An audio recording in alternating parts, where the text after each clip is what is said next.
Hello, we are here to do my 37-week 100% raw pregnancy video journal. This has been kind of an eventful week and kind of not. I went into the doctor on Monday and, well, let me back up. Monday morning, normally my sister takes me to my doctor's appointments, but she wasn't able to take me this time. So Monday morning I had to get up and take Rigo to work so that I could have the truck and take myself to the doctor. Well, I haven't driven in a couple months, so that was a little nervous. And then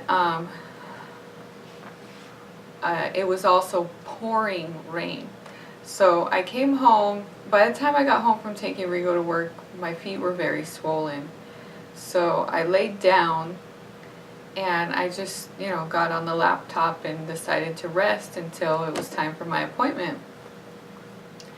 Well, for about 2 to 3 hours before my appointment, I was having contractions about 10 minutes apart. And so I went to my appointment and the midwife checked me and I was 80% effaced and 3 centimeters. I was shocked. I mean, completely shocked that little bit, the contractions didn't even hurt. They were, pretty mild, but I knew my stomach was tightening. So I was shocked to be 80% and 3 centimeters. She had checked me on the appointment before that and I was, there was nothing happening. So, and I hadn't felt contractions except for that morning. So I called Rigo, I let him know, and I let the midwife know, I've been having contractions this morning, and so she felt like I, may not make it through that day or the next day that the baby was coming.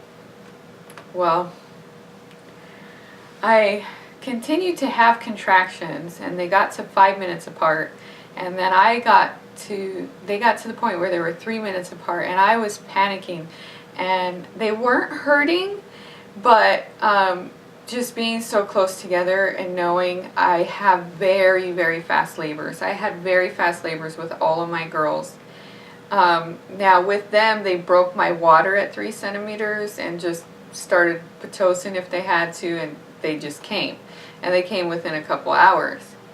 But this time, we're doing things naturally. I did it without pain medication before, but they always kind of got my labor going so that it was hitting hard and fast. So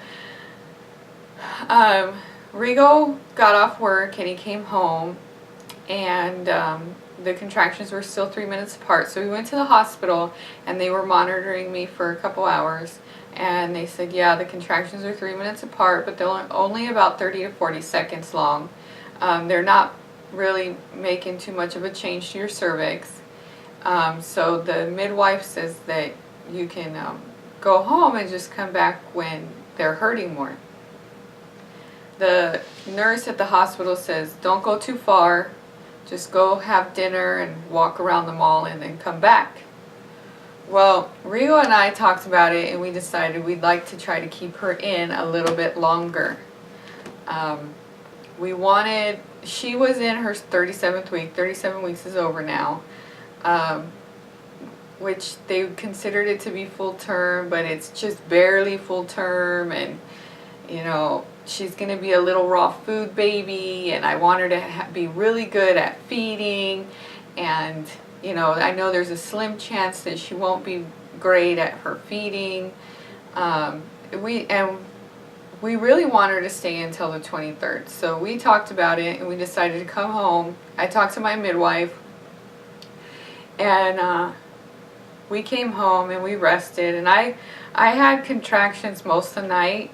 And I went to the midwife again the next morning, and she said I was still pretty much about the same. So she said if I wanted, I could rest and soak my feet in Epsom salt, and it'll relax my uterus, and we can try to keep her in as long as possible. The midwife still isn't convinced that we can keep her until the 23rd. She just thinks that that's too far. But today is now Saturday. It is the 14th, and I have had to stay completely off my feet. I mean completely. I'm standing here longer than I have been on my feet this whole week because we're trying to keep her in. I've been laying down, sitting in a recliner.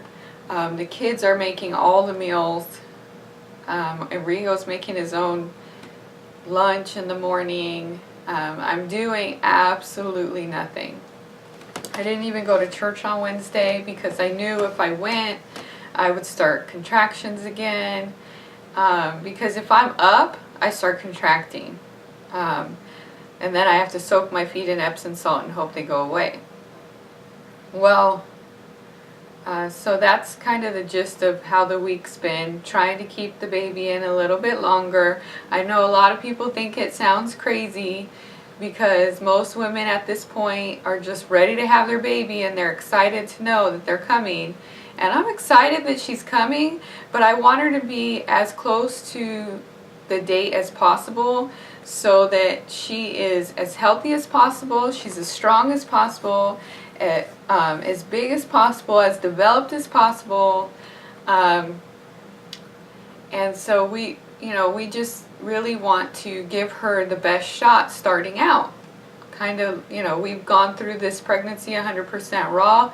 We want to do the absolute best we can. So I'm going to stay off my feet and I'm going to do my best to hold her in as long as she wants to stay in. Now, I have always had my kids this early. I have 37 weeks is over. I'm now on my first day of my 38th week. And so I don't think I've ever gone further than that. So as of right now, I think might be the furthest I've ever gone. But we're still hoping for the 23rd. We want the 23rd because that'll make her a Libra. And although we don't get into daily horoscope or anything like that, there is a lot of stuff in the stars and, the times when you're born. And I think it does kind of have certain characteristics with the way that the earth is set at certain days and times. So we do want to hold her in, and we want her to be a Libra. And that's one of the reasons we want her on the 23rd. It's the first day that will make her a Libra, and Rigo took 2 weeks off of work starting on the 21st. And so we're trying to get him through this next week of work, and then we can have her. Other than that, as far as food goes, I haven't had almond butter in probably a couple weeks. That's probably the biggest change, is I'm no longer doing the almond butter. I'm doing a lot of avocado. I've actually been eating more pistachios lately. Other than that, it's just the normal stuff, a lot of nectarines, just, whatever we have. I've had some of the raw French toast and the different things. I did put almond butter on the French toast, but I'm not eating it like I was. It's more of a condiment now. I'm not eating it by the spoonful. I'm not eating it with apples. I haven't had an apple in weeks. So that would be the biggest change. I will say that this morning I've been having some contractions. They are pretty far apart, about 20 minutes apart. And again, they don't really hurt too much. I've never labored with my water though, so I don't know what the difference is. I don't know how this is going to be different. I have soaked my feet in Epsom salt, and so I'm relaxing and we're hoping that it goes away. But it's the weekend. We'll see how it goes. So we will show you my belly, and then here is my belly. I think she has gone through a growth spurt this week, but I don't know. I did look at a lot of my old pictures and my old videos talking about how huge I was. Boy, was I confused. So anyways, this is my belly, and we will hopefully see you back here next Saturday for week 38, and that should be our last video without our little girl.